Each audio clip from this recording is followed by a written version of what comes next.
Eleições autárquicas 2025. O futuro do Concelho de Mafra passa pela RCM.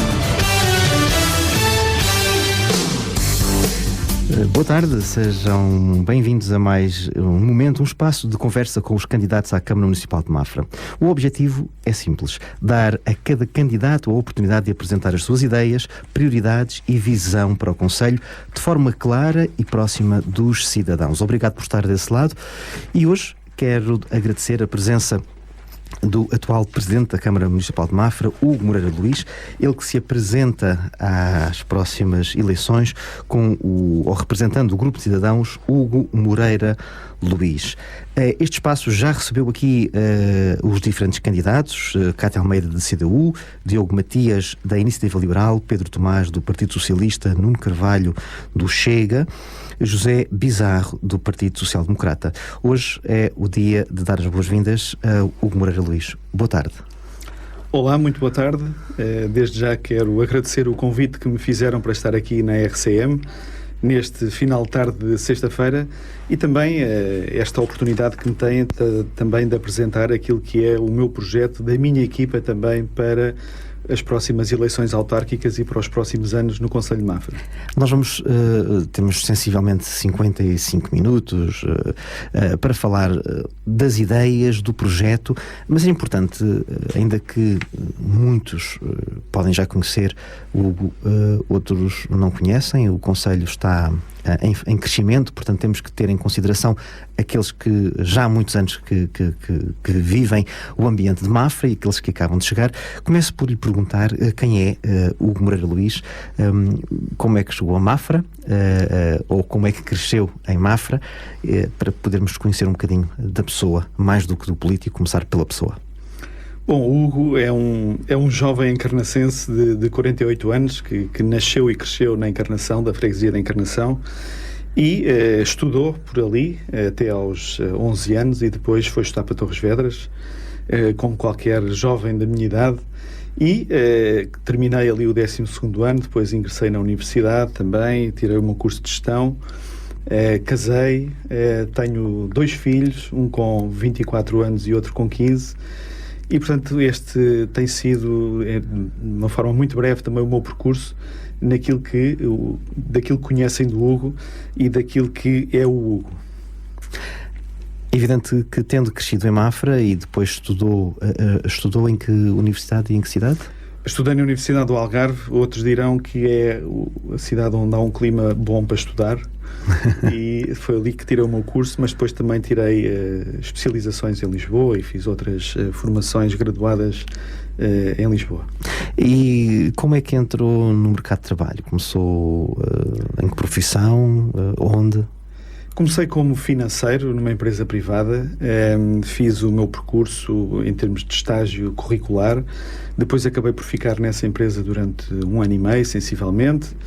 Depois entrei numa empresa de auditoria, estive cerca de 10 anos em auditoria, trabalhei também ao nível da gestão financeira de algumas empresas, também como contabilista certificado, é também uma especialidade, e portanto este tem sido o meu percurso ao longo destes 25 anos de atividade profissional e mais tarde fui convidado para participar em projetos autárquicos e há 16 anos que estou como autarca no Concelho de Mafra. Como é que a política passou a fazer parte da sua vida?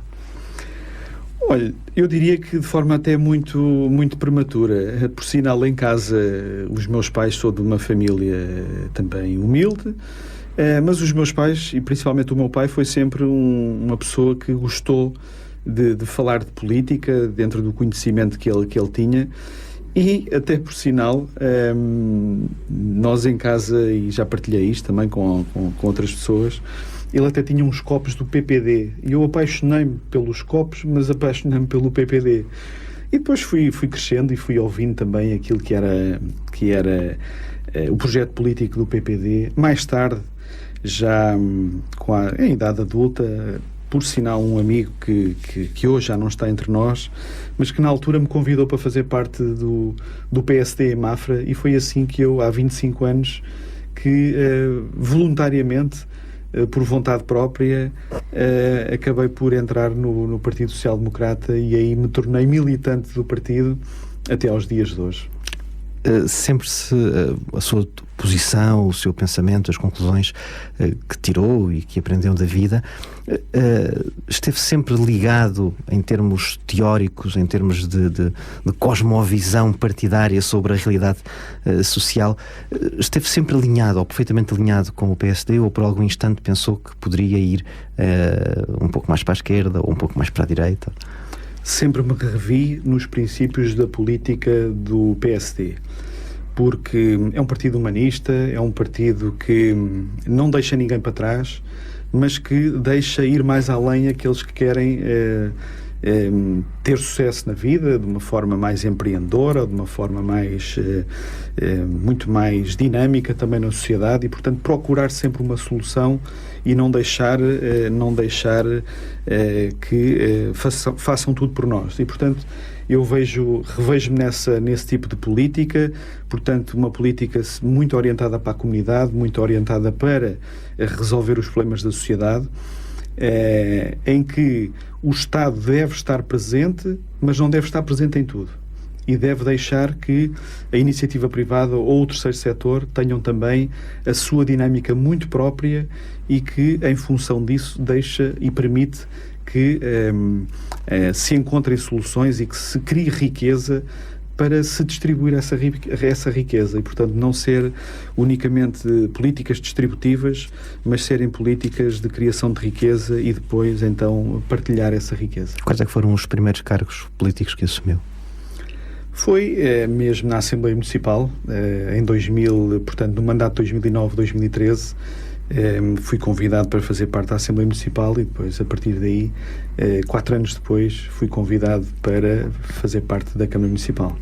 Ao longo destes, nos redondos, 12 anos? 12 anos na Câmara Municipal, 4 anos na Assembleia Municipal.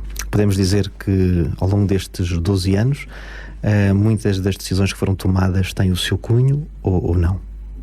Sim, sempre fui solidário com as decisões tomadas, nem sempre eventualmente concordante, mas também manifestei o porquê da minha discordância, mas sempre numa perspectiva solidária, porque pertencendo a uma equipa, entendi sempre que, pelo menos nas decisões em que fiz parte, tomei-as sempre de consciência tranquila e com total liberdade e, portanto, sempre em acordo com aquilo que era apresentado. Nas funções que desempenhou, e normalmente quem está associado aos dinheiros ou às contas, das duas uma, ou tem sempre a fama de ser ladrão, porque quem mexe no dinheiro é uma espécie de Judas, que curiosamente também era o homem das finanças dos apóstolos, ou então é o tio Patinhas, não é? Para quem ainda se recorda das histórias do tio Patinhas, ou seja, que poupa muito, não quer gastar, só pensa em ganhar. Qual é que foi o balanço ao longo destes 12 anos para quem lidou com o dinheiro? Sendo que a população o vê mais próximo de tio Patinhas ou aquele em quem podem não confiar porque o dinheiro esteve na mão e não sabe onde é que para? Eu acho que é um meio termo. Acima de tudo é a confiança. Confiança nesse fiel depositário que eventualmente pode ser o tio Patinhas. Mas não me revejo nessa questão do tio Patinhas, revejo essencialmente num trabalho de confiança. Nesse caso até me foi confiado o pelour das finanças, outros pelouros também, mas muito em concreto agora na questão das finanças.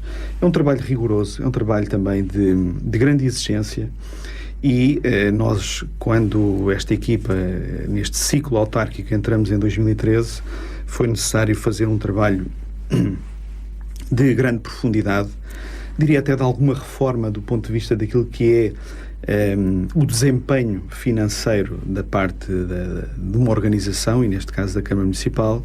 Foi preciso melhorar processos, foi preciso gerir com a cuidado mesmo, porque, é claro, o dinheiro é um bem escasso. Portanto, é um bem que nós temos que trabalhar para ele, para o ter. É claro que há fontes de financiamento próprias das autarquias, há também transferências do Orçamento de Estado, mas tem que haver também total rigor e total compromisso relativamente àquilo que são as políticas assumidas pela autarquia, porque nós queremos criar respostas para a população e para o território e, portanto, por muita vontade que nós tenhamos, os orçamentos municipais são limitados, não é? E, portanto, é preciso ter uma perspectiva de médio e longo prazo também, porque não basta resolver um ano, é preciso criar uma sustentabilidade para que, quer sejam as atividades que a Câmara Municipal desempenha, mas também os investimentos que se propõe fazer, e esses investimentos, podemos ter 3 tipos de receitas, digamos assim, para realizar investimentos, ou é com receitas próprias, ou é com subvenções ou subsídios, ou é com financiamento. E, portanto, é preciso equilibrar, e é preciso ser muito rigoroso nesta perspectiva e planeamento financeiro e, portanto, deixar que as equipas também trabalhem e criem ideias para aplicar os fundos da melhor forma. Considera que a gestão ao longo destes 12 anos tem sido equilibrada e bem feita? Estou a falar em causa própria, não é? Tendo sido confiado esse pelouro. Sim, foi. Foi porque foi necessário fazer um trabalho, diria, de recuperação, um trabalho de alívio também, e depois também isso permitiu naturalmente criar resposta ao investimento. Numa fase inicial, em 2013, não havia tanta capacidade para investir, também estávamos a sair de uma crise financeira, ali 2009, 2011. É claro que já existia também um conjunto de investimentos em todo o Concelho de Mafra, em todo o território, que permitiu também criar uma alavancagem diferente naquilo que é a criação de riqueza. Eu gosto de falar na criação de riqueza, não só na perspectiva de gerar dinheiro, mas todo o contexto e toda a sustentabilidade que um território ou que toda uma organização consegue. E, portanto, foi feito esse trabalho de recuperação, foi feito esse trabalho de alívio e depois, a partir daí, criar também capacidade para expandir. Até aqui vamos considerar que a primeira parte desta entrevista está concluída. Vamos passar a uma segunda parte em que as perguntas que vêm aí... As perguntas são fáceis, não sei se as respostas serão igualmente fáceis. Algumas provocações, mas acima de tudo é importante percebermos que quem está do outro lado deve ser respeitado e a forma de respeitarmos é podermos de forma clara e honesta, transparente e direta, e é para isso que servem os órgãos de comunicação social, para criar inquietação, para levantar questões e para encontrar perguntas. Permita-me, com toda a honestidade, mas há pouco ouviu dizer que o PSD não deixa ninguém para trás. A minha primeira pergunta nesta segunda parte é: foi o PSD que deixou o Hugo Moreira Luís para trás ou foi o Hugo Moreira Luís que deixou o PSD para trás? Bom, o PSD tomou uma decisão relativamente àquilo que era o futuro do ponto de vista das eleições autárquicas para 2025. O PSD tinha uma estratégia em determinado momento, até diria em 2021, só que, entretanto, o PSD também alterou essa estratégia neste percurso até 2025. E, portanto, alterou essa estratégia, mas o Hugo, enquanto também autarca com responsabilidades e também enquanto pessoa, mas também, acima de tudo, com toda a disponibilidade que tem para o serviço público, entendeu que se o projeto do PSD não passava pelo Hugo, e o Hugo tendo responsabilidades, o Hugo disponibilizou-se para continuar a servir as pessoas e o povo do Concelho de Mafra. E, portanto, neste caso, foi o Hugo que também seguiu um outro caminho, diria também em defesa, em dignidade e honra também desta terra, acima de tudo desta terra e deste Concelho, e foi assim que fiz este percurso. E, portanto, não deixei de ser social-democrata, deixei de ser militante do Partido Social Democrata, tomei outra decisão, naturalmente, ouvindo muita gente, ouvindo muitas pessoas do Concelho de Mafra, ouvindo outras pessoas fora do Concelho de Mafra. Ouviu os restantes vereadores? Ouvi os restantes vereadores. Aliás, eu partilhei com eles, no primeiro momento em que tomei a decisão, eu partilhei com os vereadores que ia tomar uma decisão de me candidatar à Câmara Municipal de Mafra por um grupo de cidadãos independente.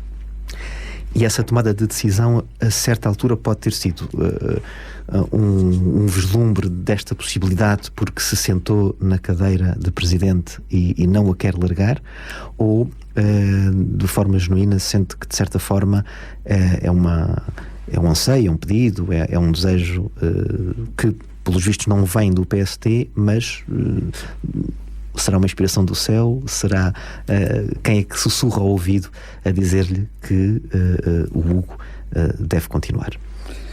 Bom, de forma alguma eu estou agarrado à cadeira do poder. Eu entrei com total liberdade dentro de um projeto político e sempre comprometido e com uma estratégia, mas também estou completamente disponível para aquilo que o povo de Mafra assim entender. Ouvi várias pessoas, muita gente até, tomei uma decisão já tardia também, reconheço que sim, mas o povo de Mafra conhece-me. Porquê é que considera que foi tardia? Foi tardia porque eu entendi que, para já, porque devia de ouvir várias pessoas.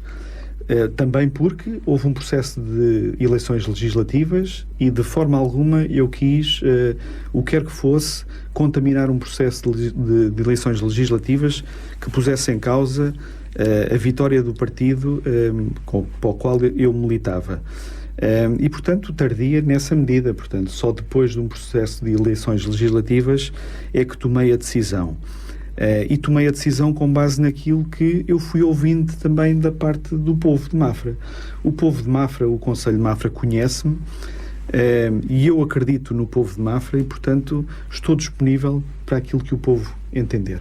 Como é que justifica que uma parcela do povo que o diz apoiar e que até põe gostos nas suas publicações, como é que esse mesmo povo, eu assisti quando começaram a surgir os ecos de que estas eleições seriam agitadas, fiz questão de me começar logo a preparar para as eleições e para, eventualmente, a possibilidade de falar em entrevistas com os candidatos. E fiquei surpreendido com um fenómeno, não me recordo de ter visto noutras situações, mas vi um fenómeno que foi, digamos, a polémica que se instala de repente, há uma divisão dentro do PST, de repente na internet surge uma publicação, depois várias suas a deixar um ponto de vista claro. Há um número substancial de gente que põe gostos, que escreve mensagens, mas com a mesma rapidez que alguns puseram gostos, de repente houve ali alguns que se perderam e que talvez tenham mudado de ideias, porque passou-se de 500 ou de 600 ou de repente 400 ou 500 ou seja, houve ali flutuações. As pessoas tiveram tempo para mudar de ideias. O que é que pode ter acontecido na cabeça de quem de repente dá a cara por si, mas muda de ideias um dia depois? Vou acreditar que tenha sido o algoritmo das redes sociais, não é? Mas eventualmente também satisfação e entusiasmo também por eu ter mostrado essa disponibilidade em candidatar-me. E depois também, claro, admito que haja também um conjunto de outras variáveis, porque depois também vai gerando alguma vontade de conhecer as equipas e de conhecer os projetos e de conhecer as mensagens que nós tínhamos para apresentar, mas que cada um, à sua maneira, se calhar deixou de ter o entusiasmo de pôr, mas perdeu muitos amigos. Provavelmente não deixaram de querer conhecer as propostas e as equipas que nós temos para apresentar. Eu acho que não perdi amigos. Os amigos das redes sociais continuam a aumentar de forma significativa. E no dia-a-dia, as pessoas que se aproximam de si para tirar fotografia têm medo de aparecer ao seu lado ou têm orgulho? Eu vejo algumas pessoas com muito orgulho também. Ninguém foge?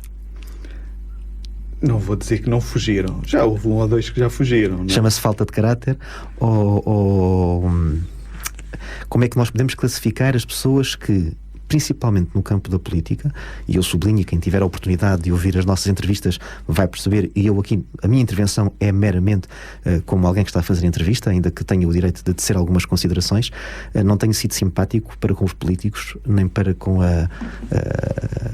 o ângulo com que muitas vezes falo sobre a política e a vida política, mas nós sabemos que uma das grandes fragilidades é a falta de honestidade, os interesses que se arrastam e que de repente o amigo deixa de ser amigo, o que anda atrás de nós passa a querer ver-nos pelas costas. Como é que têm vivido? Porque certamente, independentemente de serem pessoas ligadas ao seu partido ou não, está numa situação que não deve ser fácil. Eu, quando tomei esta decisão, estava consciente de haver um conjunto de pessoas, não diria amigos, mas um conjunto de pessoas que eventualmente me deixavam de falar, não é?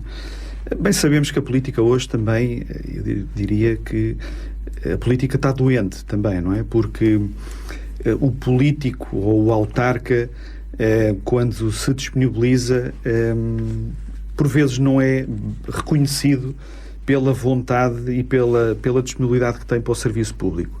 E, portanto, há também um conjunto de opiniões, de críticas e que por vezes não avaliam bem os políticos, porque também admito que, como em qualquer outra profissão, um político não é uma profissão, mas em qualquer outra profissão há bons e maus profissionais. E na política também acontece isso. Há bons e maus políticos. Mas, por exemplo, ainda hoje, em entrevista, Carlos Carreiras faz a seguinte afirmação: a política em Portugal está doente. Não há uma aspirina, não há um Benuron, não há assim um anti-inflamatório, um antibiótico que se possa aplicar? Eu acho que sim. Se calhar é com base nisso também. O Rui Rio falava há muito tempo no banho banho de ética, não é? Passará por aí? Se calhar foi por isso também que eu me disponibilizei para me candidatar, depois de ouvir muita gente, disponibilizei-me para me candidatar, porque quando, por vezes, os partidos tomam decisões que são as decisões que tomam, não ponho isso em causa, mas que eventualmente não são as decisões que normalmente ou o povo mais espera, depois acontecem opções e escolhas mais apontadas aos extremos. E, portanto, como nós temos também que dignificar a política, nós enquanto agentes políticos, enquanto atores políticos, enquanto pessoas com responsabilidade política, nós por vezes também temos que dar esse sinal e dar esse alerta e disponibilizarmos para a disputa, sabendo que pode ser até um processo complexo, mas nós temos que demonstrar que a política tem que ser tratada com elevação, com lealdade e com saber estar também, na medida em que na política não vale tudo. E, portanto, como na política não vale tudo e a política está doente, nós temos que ter alguns, se possível todos, mas ter alguns também que digam que é preciso fazer de forma diferente. Eu tenho um amigo que diz que só não gosta muito de jogos e de jogar, de disputar, só diz que não gosta de jogar com os políticos, porque os políticos são os únicos jogadores que mudam as regras a meio do jogo. Independentemente de mudança de regras ou não, por vezes há mudanças na forma como se chega ao cidadão. E no período, ainda que estejamos num período pré-eleitoral, já ouvimos algumas propostas aqui mesmo, e também os nossos ouvintes podem acompanhar propostas nas redes sociais e naquilo que está a ser divulgado na pré-campanha e a partir agora dos próximos dias da campanha. Uma das propostas que o Hugo já referiu é a questão do IMI. O que é que mudou, considerando que fez parte de um coletivo, trabalhou com um coletivo, defendeu um ponto de vista e agora de repente defende outro? Será que é exagerado considerarmos uma pergunta assim a este nível, que é: porque é que agora que é candidato independente se quer pôr ao lado do povo prometendo baixar o IMI e enquanto esteve como vereador e responsável pela parte das finanças defendeu a manutenção do IMI mais alto? Relativamente a essa questão, na verdade, e como eu disse há pouco, houve um período de recuperação financeira, houve um período de criar condições para uma sustentabilidade financeira e das finanças locais durante estes 12 anos, e eu conheço bem o pelour das finanças da Câmara Municipal de Mafra, neste momento estou em condições de poder afirmar que foi criada uma sustentabilidade financeira, que foi criada um desempenho financeiro da autarquia diferente daquele que tínhamos nos anos anteriores. E, portanto, isto não é de repente. É neste momento num virar de ciclo e de mandato.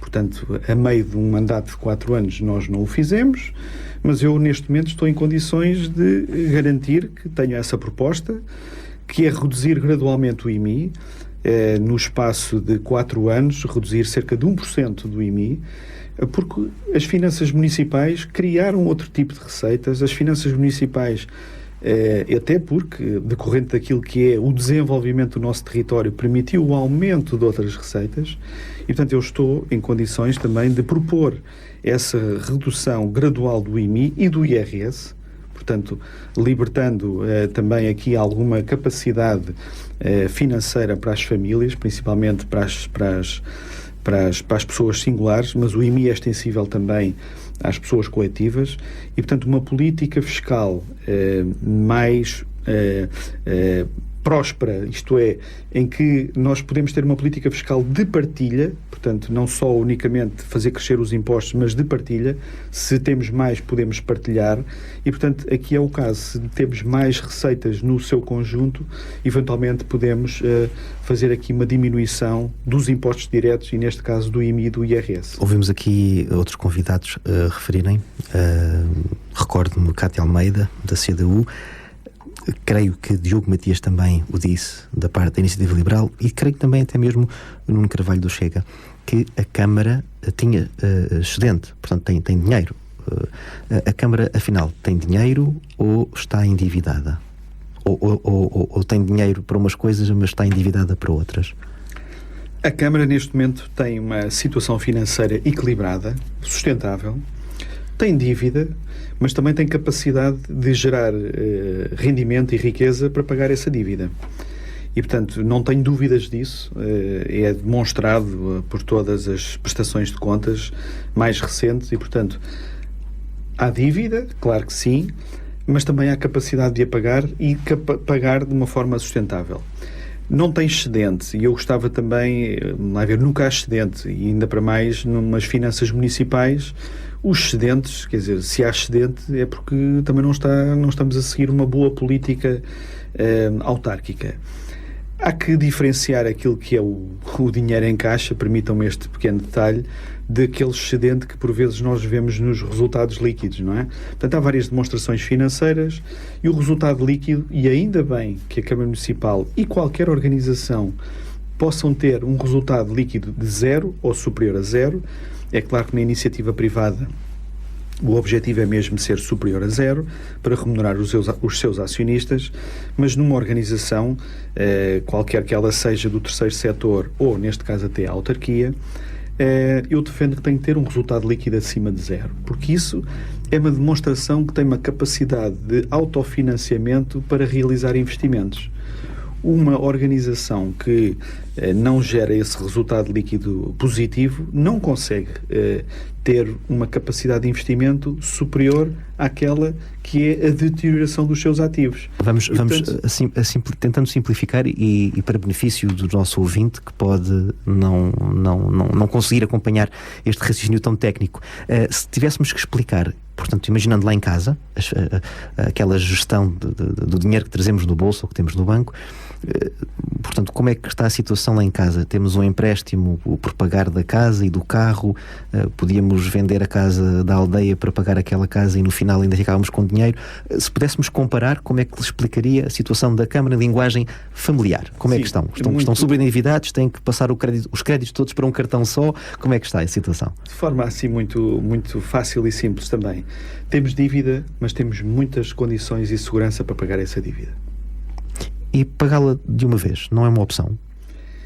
Eu não defendo que seja opção, porque há investimentos que são de médio e longo prazo. Nós temos investimentos que seja a construção de um edifício, seja uma expansão de uma rede viária ou uma requalificação da rede viária, que às vezes podem demorar 12 meses, ou 18 meses, ou 24 meses. E, portanto, se nós tratarmos as finanças locais e as finanças de uma organização como a Câmara Municipal numa perspectiva anual, nós não vamos ter sucesso. Portanto, nós temos que ter dívida, nós temos que ter capacidade de pagar essa dívida, e isso só se consegue para concretizar estes investimentos de médio e longo prazo, porque por vezes nós não conseguimos, naquilo que são as regras orçamentais, executar todos os investimentos em 12 meses. Para se poder trabalhar no caso do poder local, é importante que exista um certo equilíbrio entre a Câmara Municipal e as juntas de freguesia. O PSD teve, podemos dizer, a proeza de conseguir passar praticamente a totalidade das juntas para o PSD e, de certa forma, é muito mais confortável governar-se uma Câmara com as juntas da mesma cor do que quando não há um alinhamento político. Duas perguntas. A primeira: o Hugo não apresentou candidatos para as diferentes juntas de freguesia. Porquê? E se há aqui ou não, ou se reconhece nisto uma fragilidade?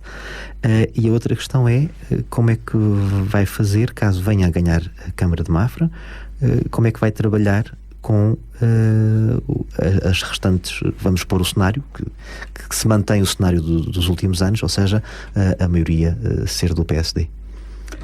Vou trabalhar com a mesma vontade e ambição e orgulho para ser o presidente de todos os residentes do Concelho de Mafra. E, portanto, também já houve no passado eleições autárquicas em que o PSD não conseguiu ter a totalidade das juntas de freguesia e não deixou de governar e não deixou de trabalhar em conjunto com as juntas de freguesia. Portanto, de facto foi uma opção e foi uma estratégia de apresentar listas, portanto este grupo de cidadãos apresentar listas à Câmara Municipal e à Assembleia Municipal, numa estratégia de território no seu conjunto e, portanto, acima de tudo, disponível para trabalhar com todas as equipas que vençam as autárquicas nas juntas de freguesia. E, portanto, isso não será um problema da minha parte. Muito se pode argumentar que é uma só equipa, mas uma só equipa a partir do dia 13 de outubro é todas as autarquias de Câmara e de Junta de Freguesia trabalharem o melhor e o melhor possível para as pessoas e para o território. Eu não acredito que não haja nenhum presidente de Junta de Freguesia que não queira o melhor para a sua freguesia.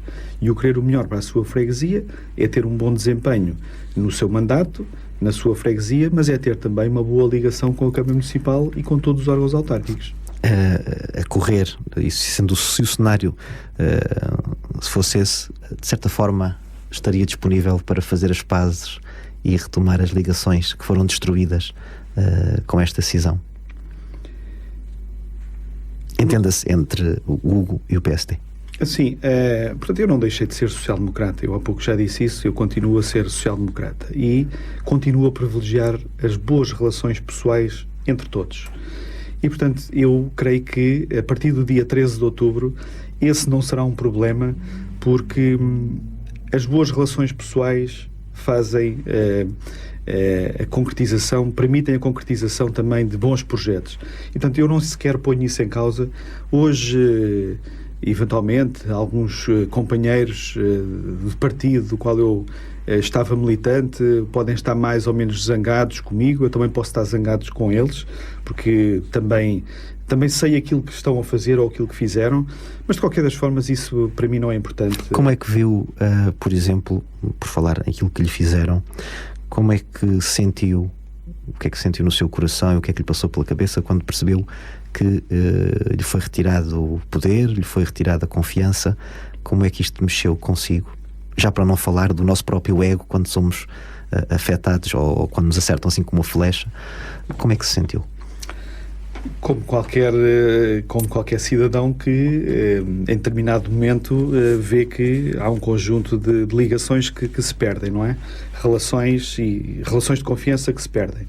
Mas temos que olhar para a frente e muito claramente, até mesmo enquanto pessoa, mas enquanto autarca, nós estamos para resolver o problema das pessoas e temos que deixar essas disputas para trás. Não há, portanto, uma espécie de política da vitimização. Não se sente que é a vítima e que, sendo aquele que sofreu um ataque dos tiranos, merece o carinho do povo. De forma alguma. Não, nada disso. Há que continuar a encarar os projetos com toda a disponibilidade e com toda a vontade e centrar a ação política na pessoa e no ser humano e no município de Mafra. Vamos a medidas concretas, uma vez mais, e porque os candidatos, quando se apresentam, estão convictos, ou pelo menos fica bem dizer em público que têm a certeza de que vão ganhar. Vamos apresentar este cenário, ganha as eleições. Que medidas começaria logo a implementar no próprio dia, no dia seguinte, uma semana depois? Ou seja, os mafrenses, o que é que sentiam de diferente depois de ganhar as eleições e de poder decidir? Há 2 ou 3 áreas onde nós temos que atuar rapidamente.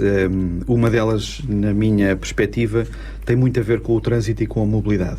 Nós temos algumas zonas do concelho de Mafra, nomeadamente aqui na Vila de Mafra, mas também na zona da Malveira, Venda do Pinheiro, que estão altamente pressionadas naquilo que é o trânsito e a rede viária.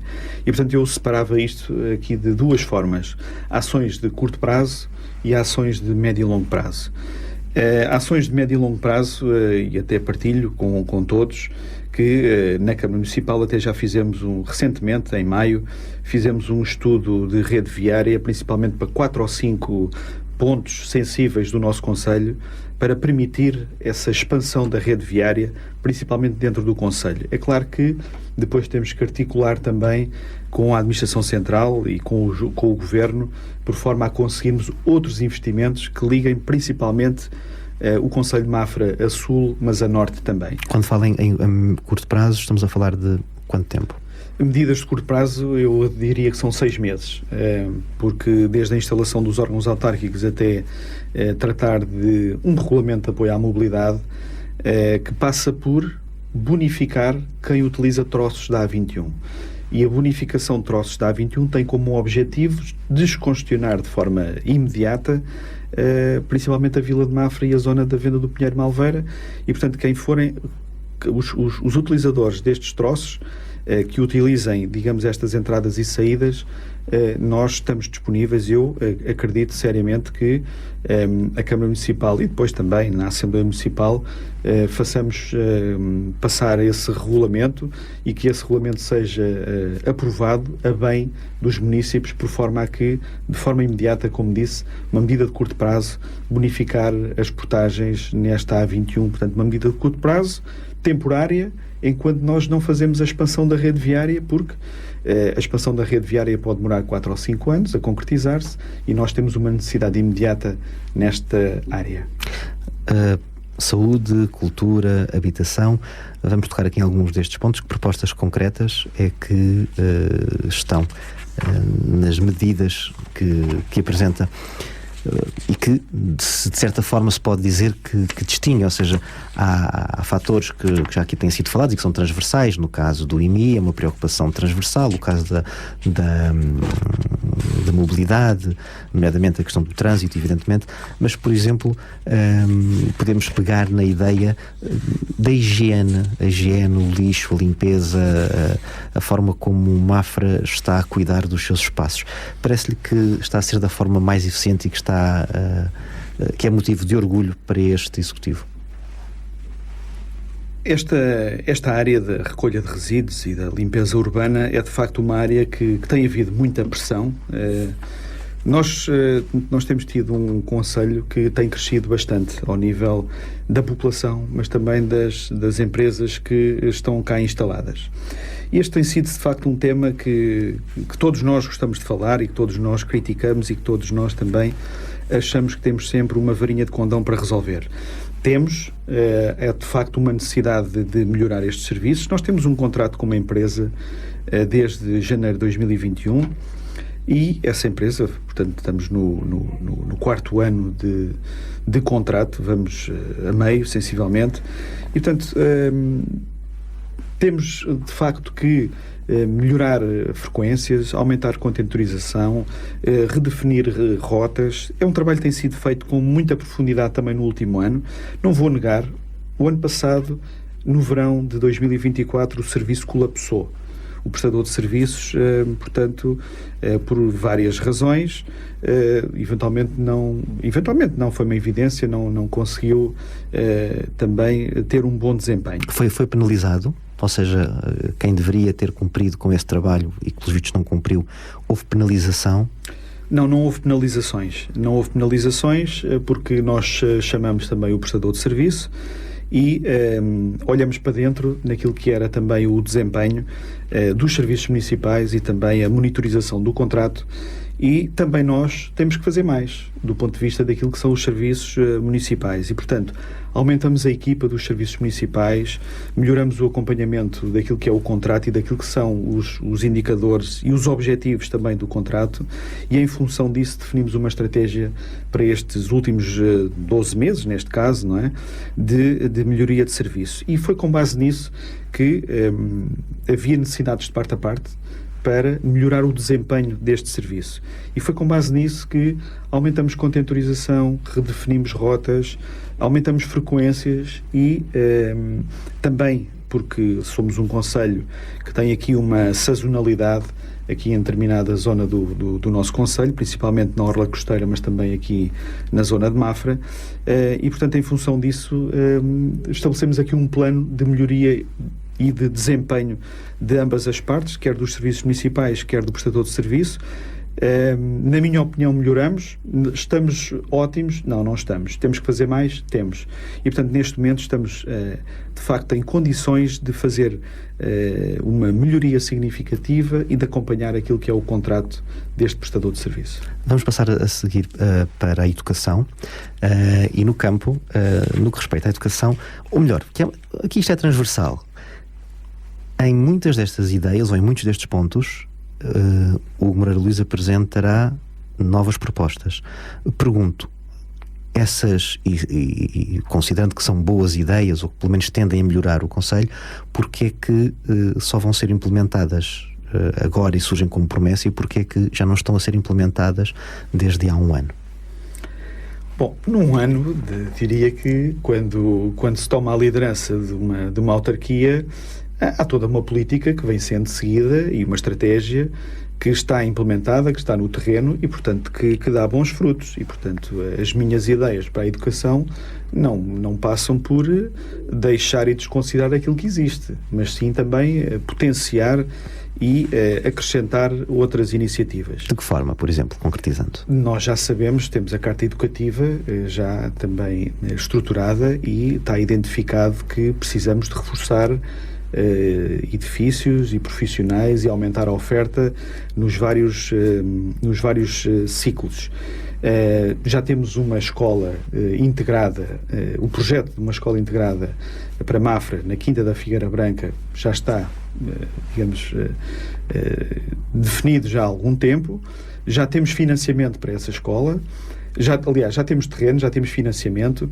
Estamos neste momento a aguardar que seja assinado o protocolo de financiamento através da Administração Central e, portanto, nós, neste caso aqui em concreto, nesta escola integrada de Mafra, temos tudo pronto, quase tudo pronto para avançar.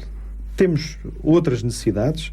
Eu defendo que nós temos a necessidade de uma outra escola secundária, porque a escola da Figueira Branca é uma escola integrada, que vai desde o jardim de infância até ao terceiro ciclo. E, portanto, precisamos de uma escola secundária, na minha opinião, porque somos um concelho jovem, somos um concelho com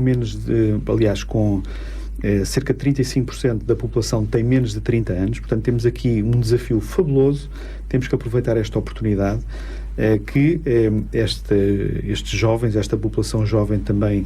Mas uma nova escola onde?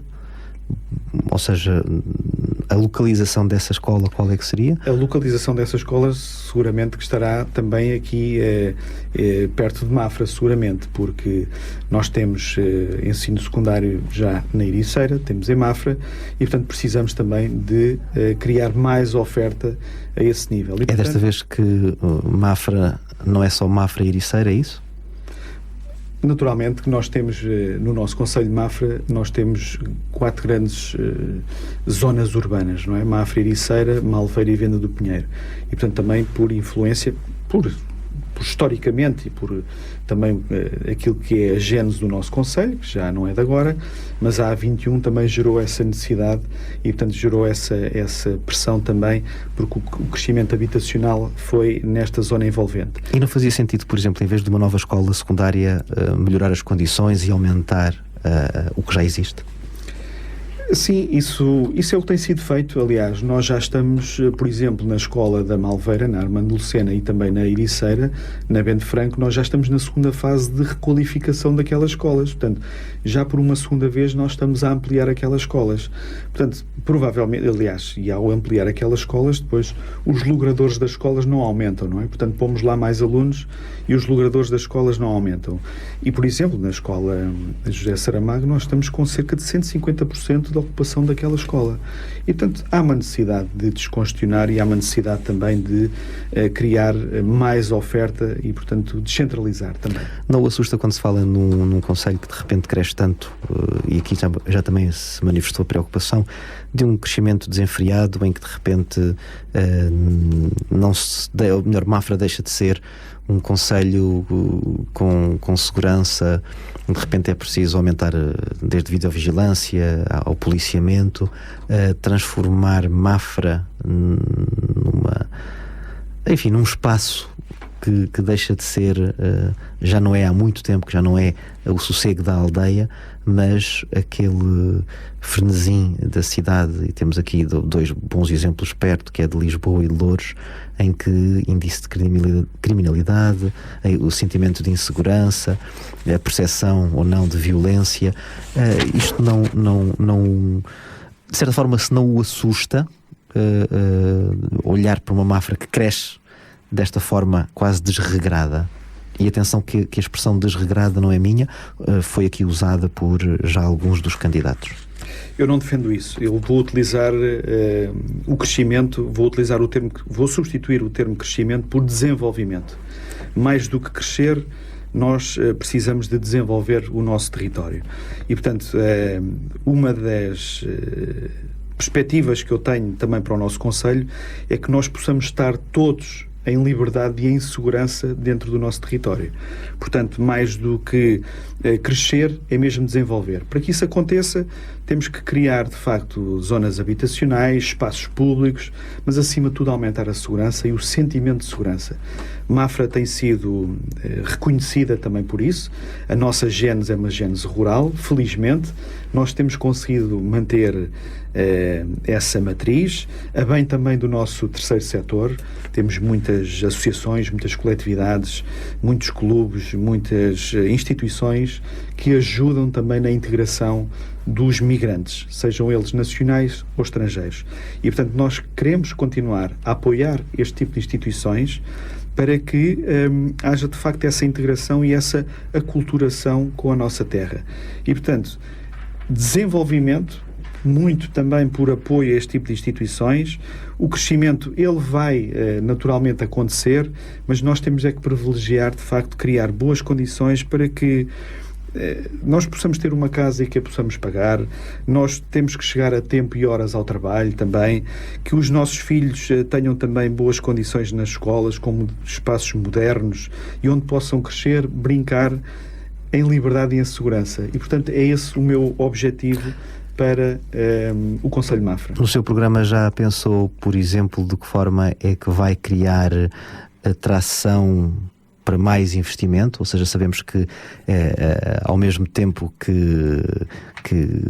as vilas, que as cidades vão crescendo, a população tem que estar satisfeita, tem que ter serviços que lhe deem resposta, mas ao mesmo tempo também sabemos que para gerar dinheiro é preciso investidores, é preciso quem queira passar para cá a sua empresa, quem queira fazer muitas vezes deslocar a sede de um concelho para outro. Pergunto-lhe se de alguma forma tem pensado algumas medidas para levar a esta mobilização e incentivo ao investimento em Mafra. Bom, nós já hoje é uma realidade, nós temos muitos jovens no nosso concelho e isso é para já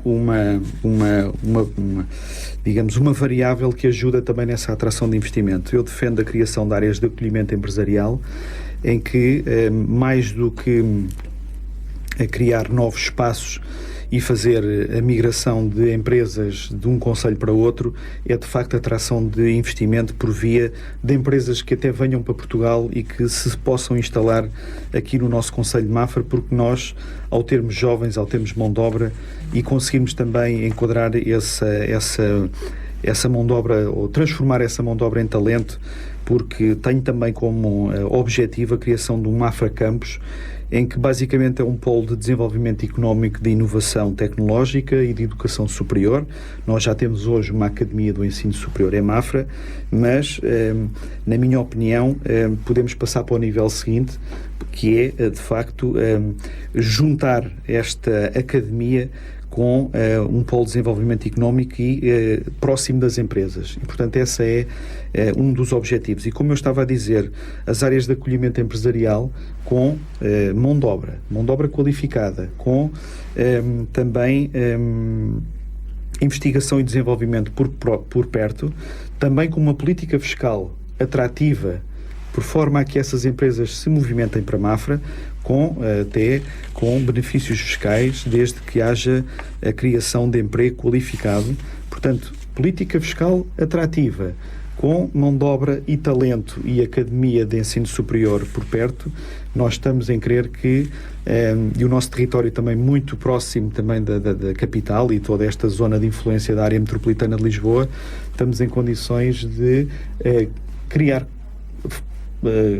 condições, penso que estou aqui na redundância, mas criar condições para essa atração de investimento e para que as nossas famílias, as nossas pessoas consigam diminuir o movimento pendular que tem entre Mafra e outros concelhos. Esta ideia que acaba de concretizar, ainda não a tinha ouvido aqui, e normalmente quando ouvimos vários candidatos as ideias muitas vezes repetem-se, mudam na percentagem ou mudam depois na maquilhagem. Que ideias únicas, inovadoras é que traz e que até agora, olhando para o programa de outros candidatos, pode dizer: esta ideia é nossa, é original e Mafra só terá algo assim se esta candidatura for vencedora? Terá acima de tudo um concelho que se preocupa com as pessoas e dessa forma é também criar projetos de interesse municipal de forma partilhada, seja com a iniciativa privada, seja também com o terceiro setor, por forma a criar resposta. E, portanto, quer pela atração de investimento no setor privado, quer por protocolos com o terceiro setor para criar respostas ao nível dos séniores ou mesmo ao nível das creches e portanto, da educação, nós temos aqui também ideias muito firmes relativamente àquilo que, e na atração de investimento, é uma atração de investimento também para a construção de habitação. Criar resposta para habitação para os jovens, por forma a que eles consigam ficar no nosso concelho.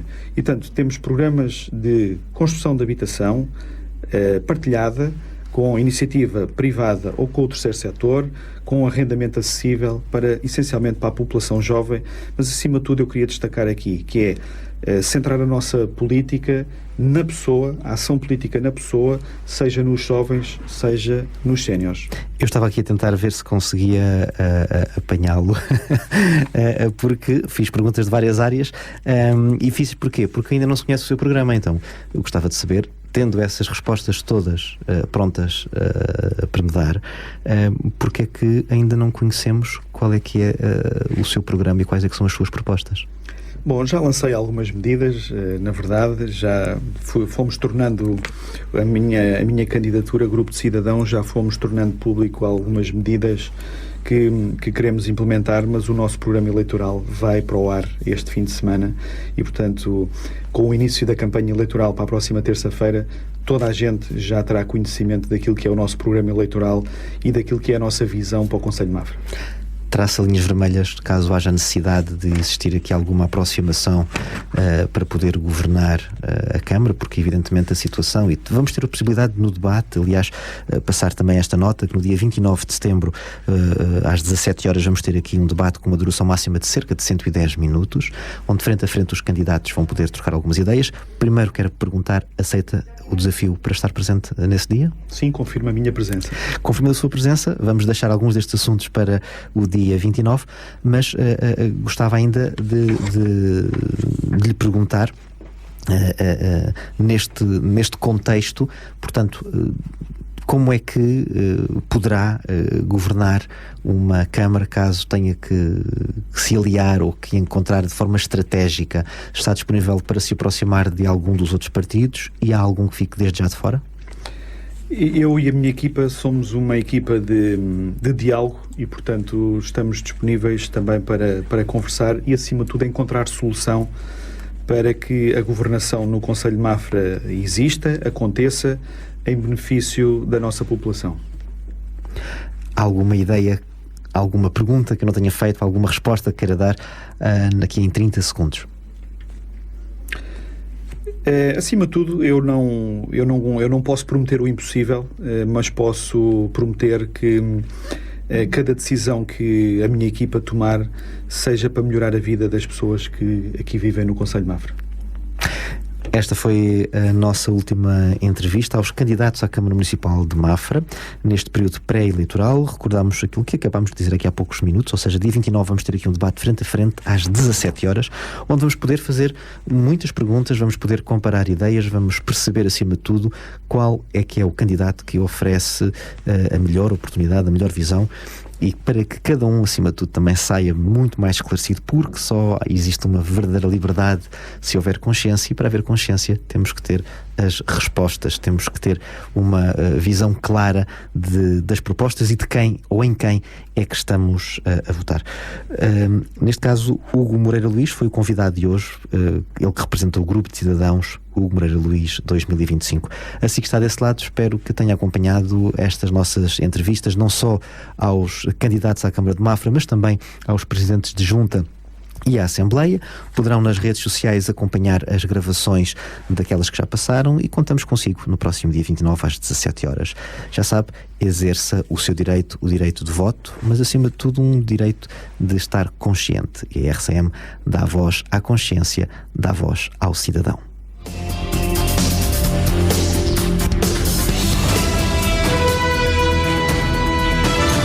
Eleições autárquicas 2025. O futuro do Conselho de Mafra passa pela RCM.